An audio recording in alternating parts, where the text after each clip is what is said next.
ನಮ್ಮ ದೇಶಕ್ಕೆ ಎರಡು ರೀತಿಯ ಉಗ್ರರ ಕಾಟ.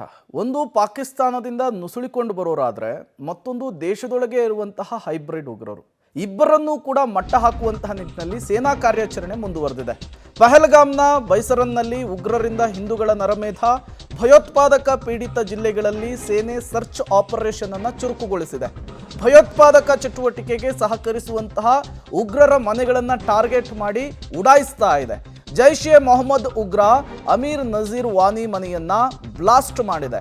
ಪುಲ್ವಾಮಾದ ಕಾಶಿಪುರ ಗ್ರಾಮದಿಂದ ಪಬ್ಲಿಕ್ ಟಿವಿ ಗ್ರೌಂಡ್ ರಿಪೋರ್ಟ್ ಅನ್ನು ಕೊಟ್ಟಿರುವಂತಹದ್ದು. ಧ್ವಂಸವಾದಂತಹ ಉಗ್ರನ ಮನೆಯಿಂದ ಪಬ್ಲಿಕ್ ಟಿವಿ ನೇರವಾಗಿ ಕವರೇಜ್ ಅನ್ನು ಮಾಡಿದೆ. ಈ ಮೂಲಕ ಪಬ್ಲಿಕ್ ಟಿವಿ ಮತ್ತೊಂದು ಹೊಸ ಸಾಹಸಕ್ಕೂ ಕೂಡ ಕೈ ಹಾಕಿರುವಂಥದ್ದು. ಯಾವ ಮಾಧ್ಯಮಗಳು ಮಾಡದೇ ಇರುವಂತಹ ಸಾಹಸಕ್ಕೆ ನಿಮ್ಮ ಪಬ್ಲಿಕ್ ಟಿವಿ ಕೈ ಹಾಕಿರುವಂಥದ್ದು. ಪಹಲ್ಗಾಮ್ನ ಬೈಸರನ್ನಲ್ಲಿ ಉಗ್ರರಿಂದ ಹಿಂದೂಗಳ ನರಮೇಧ ಆಗಿತ್ತಲ್ಲ, ಆ ನರಮೇಧದಲ್ಲಿ ಭಾಗಿಯಾದಂತಹ ಒಂದಿಷ್ಟು ಟೆರರಿಸ್ಟ್ಗಳನ್ನು ಟಾರ್ಗೆಟ್ ಮಾಡಿ ಅವರ ನಿವಾಸ, ಅವರ ಕುಟುಂಬಸ್ಥರನ್ನು ವಿಚಾರಣೆಗೊಳಪಡಿಸುವಂತಹ ಕೆಲಸ ಆಗ್ತಾ ಇದೆ. ಇದೇ ಜಾಗದಿಂದ ಈಗ ಪಬ್ಲಿಕ್ ಟಿವಿ ನಿಮಗೆ ಪ್ರತ್ಯಕ್ಷ ವರದಿ ಕೊಡುವಂತಹ ಕೆಲಸವನ್ನು ಮಾಡಿದೆ. ಸೇನೆಯ ಕಾರ್ಯಾಚರಣೆ ಹೇಗಿದೆ, ಹೇಗೆ ಆ ಮನೆಯನ್ನು ಉಡಾಯಿಸಿ ಮಾಡಲಾಯಿತು, ಕನ್ನಡದ ಚಾನೆಲ್ಗಳಲ್ಲಿಯೇ ಸರಿಸಾಟಿ ಇಲ್ಲದಂತಹ ಕವರೇಜ್ ನಿಮ್ಮ ಪಬ್ಲಿಕ್ ಟಿವಿಯಿಂದ. ಜೈಷ್ ಉಗ್ರ ಅಮೀರ್ ನಜೀರ್ ಮನೆ ಬಳಿ ಪಬ್ಲಿಕ್ ಟಿವಿ ಲೈವ್ ಕವರೇಜ್ ಅನ್ನು ಮಾಡಿದೆ. ಪಬ್ಲಿಕ್ ವರದಿಯ ವೇಳೆಯಲ್ಲಿಯೇ ಸೇನಾ ಕಾರ್ಯಾಚರಣೆಯಾಗಿರುವಂತಹದ್ದು. ಪಬ್ಲಿಕ್ ಪ್ರತಿನಿಧಿ ಶಬ್ಬೀರ್ ಎದೆಗಾರಿಕೆಯ ವರದಿಯನ್ನು ಮಾಡಿದ್ದಾರೆ. ಕಾಶ್ಮೀರದ ನೆಲದಲ್ಲಿ ನಿಂತು ಉಗ್ರರ ಮನೆಯ ಬಳಿಗೆ ಪಬ್ಲಿಕ್ ಟಿವಿಯ ವರದಿಗಾರ ತೆರಳಿ ಅಲ್ಲಿಂದ ಪ್ರತ್ಯಕ್ಷ ವರದಿಯನ್ನ ಕನ್ನಡಿಗರಿಗೆ ಒದಗಿಸಿಕೊಟ್ಟಿರುವಂತಹದ್ದು. ಸರಿಸಾಟಿ ಇಲ್ಲದ ಕವರೇಜ್ ನಿಮ್ಮ ಪಬ್ಲಿಕ್ ಟಿವಿಯಿಂದ.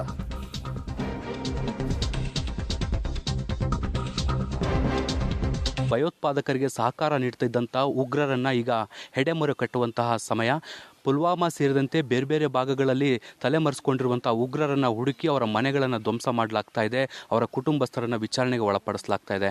ಬಹುಶಃ ಕರ್ನಾಟಕದ ಏಕೈಕ ಚಾನಲ್ ಈ ಒಂದು ವರದಿಯನ್ನು ನಿಮ್ಮ ಮುಂದೆ ಇಡ್ತಾ ಇದೆ. ಜೈಷ್ ಎ ಮೊಹಮ್ಮದ್ ಜೊತೆಗೆ ನಂಟನ್ನು ಹೊಂದಿದಂಥ ಉಗ್ರ ನಜೀರ್ ಅಹಮ್ಮದ್ ವಾನಿಯ ನಿವಾಸವನ್ನು ಇವತ್ತು ಬೆಳಗ್ಗೆ ಅಷ್ಟೇ ಧ್ವಂಸ ಮಾಡಲಾಗಿತ್ತು. ಈಗ ಆತನ ಕುಟುಂಬಸ್ಥರನ್ನು ಕೂಡ ವಿಚಾರಣೆಗೆ ಒಳಪಡಿಸಲಾಗ್ತಾ ಇದೆ. ನೀವು ದೃಶ್ಯಗಳಲ್ಲಿ ಕೂಡ ಗಮನಿಸ್ಬೋದು. ಎಲ್ಲ ಕಡೆಯೂ ಕೂಡ ಎಸ್ಕಾಟ್ ಹಾಕಿರುವಂಥದ್ದನ್ನು ಕೂಡ ಗಮನಿಸ್ತಾ ಹೋಗ್ಬೋದು.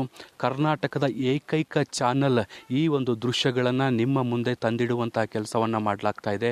ಬೇರೆ ಯಾವ ಮಾಧ್ಯಮಗಳು ಕೂಡ ಇಲ್ಲಿಲ್ಲ. ಕನ್ನಡದ ಏಕೈಕ ಚಾನಲ್ ಆಗಿ ಈ ಒಂದು ದೃಶ್ಯಗಳನ್ನು ನಿಮ್ಮ ಮುಂದಿಡುವಂಥ ಕೆಲಸವನ್ನು ಪಬ್ಲಿಕ್ ಟಿವಿ ಮಾಡ್ತಾ ಇದೆ. ನಜೀರ್ ಅಹಮ್ಮದ್ ವಾನಿ ಈತ ಜೈಷ್ ಎ ಮೊಹಮ್ಮದ್ ಸಂಘಟನೆಯ ಜೊತೆಗೆ ಗುರುತಿಸ್ಕೊಂಡಿದ್ದ ಮತ್ತು ಅವರಿಗೆ ಪರೋಕ್ಷವಾಗಿ ಸಹಕಾರವನ್ನು ಕೂಡ ಕೊಡ್ತಾ ಇದ್ದ ಅನ್ನುವಂಥ ಮಾಹಿತಿಗಳಿತ್ತು. ಆ ಮಾಹಿತಿಗಳನ್ನು ಆಧರಿಸಿ ಆತನ ಮನೆಯನ್ನು ಧ್ವಂಸ ಮಾಡುವಂಥ ಕೆಲಸವನ್ನು ಕೂಡ ಮಾಡಲಾಗಿತ್ತು. ಈಗ ಮನೆಯಲ್ಲಿರುವಂಥ ಕುಟುಂಬಸ್ಥರನ್ನು ಕೂಡ ವಿಚಾರಣೆಗೆ ಒಳಪಡಿಸುವಂಥ ಕೆಲಸವನ್ನು ಮಾಡಲಾಗ್ತಾ ಇದೆ. ನೋಡ್ಬೋದು ಆತನ ಮನೆಯ ಮುಂದೆ CRPF ಪೊಲೀಸರು ಹೇಗೆ ಭದ್ರತೆಗೆ ನಿಂತ್ಕೊಂಡಿದ್ದಾರೆ ಅಂತ. ಒಳಗಡೆ ಅಧಿಕಾರಿಗಳು, ಹಿರಿಯ ಅಧಿಕಾರಿಗಳು ಕುಟುಂಬಸ್ಥರನ್ನು ವಿಚಾರಣೆಗೆ ಒಳಪಡಿಸ್ತಾ ಇದ್ದಾರೆ. ಹಾಗಾಗಿ ಹೊರಗಡೆ ಯಾರೂ ಕೂಡ ಹೋಗದಂತೆ ನಿರ್ಬಂಧ ವಿಧಿಸುವಂಥ ಕೆಲಸವನ್ನು ಕೂಡ ಈಗ ಮಾಡಲಾಗಿದೆ. ಆತನ ಮನೆಯನ್ನು ಕೂಡ ಹೇಗೆ ಧ್ವಂಸ ಮಾಡಲಾಗಿದೆ ಅನ್ನುವಂಥದ್ದನ್ನು ಕೂಡ ನಿಮಗೆ ತೋರಿಸ್ತೀನಿ. ಮನೆಯ ಚಾವಣಿಯನ್ನು ಕೂಡ ನನ್ನ ಕ್ಯಾಮ್ರಾಮ್ಯಾನ್ ಜೂಮ್ ಮಾಡ್ತಾ ಹೋಗ್ತಾನೆ. ಮನೆಯ ಚಾವಣಿ ಹೇಗೆ ಬಿದ್ದಿದೆ ಅನ್ನುವಂಥದ್ದನ್ನು ಕೂಡ ನೀವು ನೋಡ್ತಾ ಹೋಗ್ಬೋದು. ನಜೀರ್ ಅಹಮ್ಮದ್ ವಾನಿ ನಿವಾಸವನ್ನು ಇವತ್ತು ಬೆಳಗ್ಗೆ ಅಷ್ಟೇ ಧ್ವಂಸ ಮಾಡುವಂಥ ಕೆಲಸವನ್ನು ಮಾಡಲಾಯಿತು.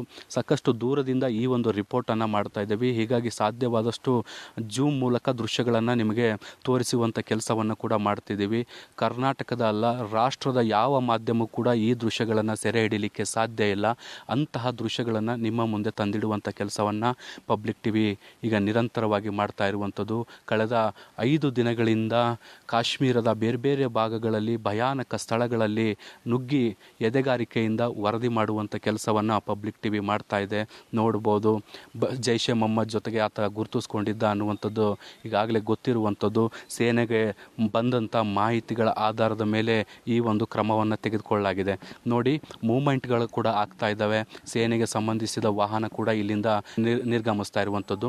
ಕಳೆದ 2-3 ಗಂಟೆಗಳಿಂದ ನಿರಂತರವಾದಂತಹ ವಿಚಾರಣೆಯನ್ನು ಕುಟುಂಬಸ್ಥರನ್ನು ಒಳಪಡಿಸುವಂಥ ಕೆಲಸವನ್ನು ಮಾಡಲಾಗಿತ್ತು. ಈಗ ವಿಚಾರಣೆ ಬಹುಶಃ ಅಂತ್ಯ ಆದಂತೆ ಕಾಣಿಸ್ತಾ ಇದೆ. ಎಲ್ಲ ವಾಹನಗಳು ನಿರ್ಗಮಿಸ್ತಾ ಇರುವಂತಹ ದೃಶ್ಯಗಳನ್ನು ಕೂಡ ನೀವು ನೋಡ್ಬೋದು. Rapid action force, CRPF, Jammu Kashmir ಪೊಲೀಸರು, ಬ್ಲ್ಯಾಕ್ ಕ್ಯಾಟ್ ಸೇರಿದಂತೆ ಪ್ರಮುಖ ಭದ್ರತಾ ಪಡೆಗಳು ಏನಿದ್ವು